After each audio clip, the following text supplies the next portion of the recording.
Lors des ateliers de formation que je tiens régulièrement, j'aborde souvent avec mes apprenants l'importance de la gestion du temps et la productivité. Dans l'exercice, je demande aux participants de faire une liste de priorités par jour, par semaine, par mois et même sur l'année. D'habitude, les participants citent tout un tas de choses sauf la plus importante, et c'est le repos. Et c'est exactement cette même erreur que moi aussi j'ai reproduit ces derniers temps. Cela va faire maintenant plus de 8 mois que chaque mois je suis dans une nouvelle ville du Cameroun. Non pas pour les vacances, mais pour le travail. Je commençais à être vraiment épuisé. Chaque personne qui venait dans mon bureau pouvait voir la fatigue dans mes yeux.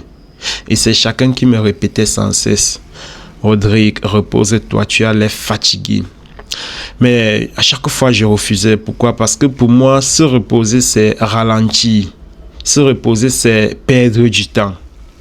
Alors, après avoir passé un séjour incroyable dans la ville de Kribi, au mois d'août, en compagnie de la magnifique communauté Système Vainqueur, physiquement, j'avais l'air super bien portant et pourtant à l'intérieur, j'étais épuisé. Mes organes étaient tout simplement en train de crier au secours.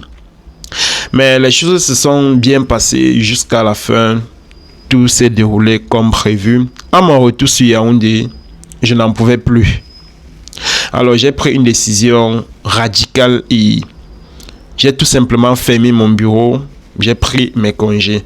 Heureusement, j'ai un business qui peut fonctionner en mode pilotage automatique parce que oui, le système a déjà bien été conçu. Même en étant au repos, je n'ai pas cessé de gagner de l'argent. J'ai eu plus d'une semaine de repos. J'ai eu le temps de me ressourcer, j'ai eu le temps de déconnecter avec le travail et pendant que je fais cette vidéo, je me sens énormément bien et apaisé et très inspiré pour la suite de mon travail. Alors, si toi également tu te retrouves dans la même situation, sache que le repos n'est pas une perte du temps.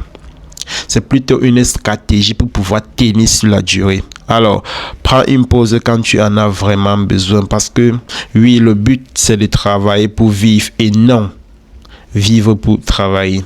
On se dit à très bientôt. Ciao.